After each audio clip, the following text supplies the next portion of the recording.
Hello স্টুডেন্টরা, tuition রুমে তোমাদের স্বাগতম। আজকে আমি ক্লাস 8-এর ইংলিশ পড়াবো। Lesson 2 clouds, writer Intizar Husain. আমি আজকে ইউনিট 3-র বঙ্গানুবাদ নিয়ে তোমাদের কাছে আলোচনা করব। আগের দুটো ভিডিওতে ইউনিট 1, ইউনিট 2 এর বঙ্গানুবাদ দিয়েছি। যারা দেখোনি তারা প্লে লিস্টে বা ডিসক্রিপশন দেওয়া লিঙ্কে দেখে নেবে। আর ভিডিওটা তোমরা প্রথম থেকে শেষ পর্যন্ত দেখবে, নাহলে বঙ্গানুবাদটা বুঝতে পারবে না।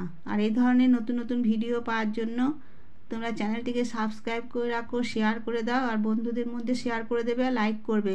আর পড়াটা কেমন লাগলো কমেন্টস করবে। দেখো আমি পড়াচ্ছি, তোমরা টেক্সট বইটা তোমাদের বার করো আর আমার ভয়েস শুনে শুনে বুঝে নেবার চেষ্টা করবে। দেখো, রিফ্রেশড হি লুকড অ্যারাউন্ড।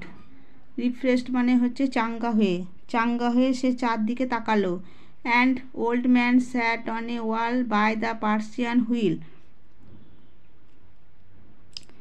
জলের চাকাটির পাশে একটা দেয়ালের ওপর এক বুড়ো মানুষ বসেছিল। He looked at the old man wanting to say something but hesitated. সে বুড়ো মানুষটার দিকে তাকালো, কিছু একটা বলতে চেয়ে কিন্তু ইতস্তত করলো। Finally he asked, did the clouds come here? শেষমেশ সে জিজ্ঞেস করলো, মেঘগুলো কি এখানে এসেছিল? The old man looked closely at him and said, Son, when the clouds come, the earth and the sky know of their coming. বুড়ো মানুষটি তাকে মনোযোগের সঙ্গে দেখল এবং বলল, বাছা, মেঘেরা যখন আসে তাদের আসার কথা মাটি আর আকাশ আগে জানতে পারে। But the clouds were here last night and no one got to know. কিন্তু কাল রাতে মেঘেরা এখানে ছিল আর কেউ জানতে পারেনি। The old man said, it is not enough for the clouds to come. বুড়ো লোকটি বলল, মেঘেদের আসার জন্য এটা যথেষ্ট নয়। I once lived in a palace where it had not rained for 10 years. আমি একবার একটা জায়গায় ছিলাম যেখানে 10 বছর ধরে বৃষ্টি হয়নি। 10 years, 10 বছর। He was open mouth. সে হাঁ হয়ে গেল। He sat there listening to his tales. সে ওখানে বসে বুড়ো লোকটির মুখে গল্প শুনতে লাগলো। Suddenly he realized how late it was. হঠাৎ সে খেয়াল করলো কত দেরি হয়ে গেছে। He walked for miles in the sun and dust. সে রোদ ধুলোর মধ্যে মাইলের পর mile হাঁটলো।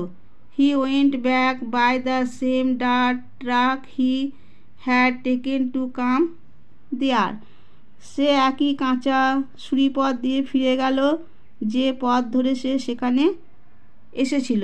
The sun was still fiercely hot, but when he reached the mud hut, he felt a nip. Nip মানে হচ্ছে ঠান্ডা লাগার অনুভূতি। In the air and the earth was damp underfoot. সূর্যটা তখনও ভীষণভাবে গরম, কিন্তু সে যখন মাটির কুঁড়ে ঘরটায় পৌঁছল, বাতাসে একটা কনকনে ঠান্ডা ভাব অনুভব করলো। সে আর পায়ের তলার মাটিটা ছিল স্যাঁতসেঁতে। As he neared his village, he saw the roads were wet. সে গ্রামের কাছে এসে দেখলো রাস্তাগুলো ভেজা। Trees that had been standing draped, মানে Dhaka, in layers of dust when he had left in the morning, now looked freshly bathed.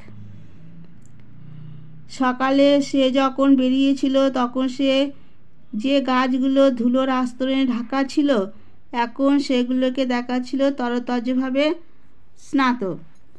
He felt a wave of happiness. সে খুশির একটা জোয়ার অনুভব করল। He hurried home. তাড়াতাড়ি সে বাড়ির দিকে চলল। He wanted to see how fresh and clean the jamun tree in his courtyard looked. ও দেখতে চাইছিল ওদের উঠোনের জাম গাছটা কতটা তরতাজা আর পরিষ্কার দেখাচ্ছে। When he got home, he saw that the rain had changed everything. ও যখন বাড়িতে পৌঁছলো দেখলো যে বৃষ্টি প্রত্যেকটা জিনিসকে বদলে দিয়েছে। The jamun tree stood clear and scrubbed freshly showered and Ammaji was saying that was a good shower, thank God. জাম গাছটা দাঁড়িয়ে আছে পরিষ্কার এবং সদ্য স্নাত, আর মা বলছেন ভালো, এক পশলা বৃষ্টি হলো, ধন্যবাদ ঠাকুর। Rain drops are still rolling off the leaves of the jamun. জাম গাছের পাতা থেকে বৃষ্টির ফোঁটা তখনও গড়িয়ে পড়ছিল। He stood beneath the tree and let them fall on his head and face. সে গাছটার নিচে দাঁড়ালো আর বৃষ্টির ফোঁটাগুলোকে তার মাথায় আর মুখে পড়তে দিল। He raised his eyes to the sky and saw it clear without even a উইপস অফ ক্লাউড। সে চোখ তুলল আকাশের দিকে আর দেখল সেটা পরিষ্কার, এমনকি এক চিলতে মেঘও নেই সেখানে। He had walked so far in the dust and sun in the search of the clouds. সে ধুলোয় আর রোদে হাঁটতে হাঁটতে কত দূর গিয়েছিল মেঘের খোঁজে। And in his absence they had come, shed their rain and gone away. আর তার অনুপস্থিতিতে ওরা এসেছে, তাদের বৃষ্টি ঝরিয়েছে আর চলে গেছে। এটাই ছিল ইউনিট 1-এর বঙ্গানুবাদ। তোমরা তোমাদের টেক্সট বইটা থেকে আমার ভয়েস শুনে শুনে বুঝে নেবার চেষ্টা করবে। আর এই ধরনের নতুন নতুন ভিডিও পাওয়ার জন্য চ্যানেলটিকে সাবস্ক্রাইব করে রাখো, শেয়ার করে দাও বন্ধুদের জন্য, আর একটা লাইক দেবে। আর পড়াটা কেমন লাগলো কমেন্টস করবে। ঠিক আছে, আজকে আমার ভিডিওটা এখানে শেষ করলাম।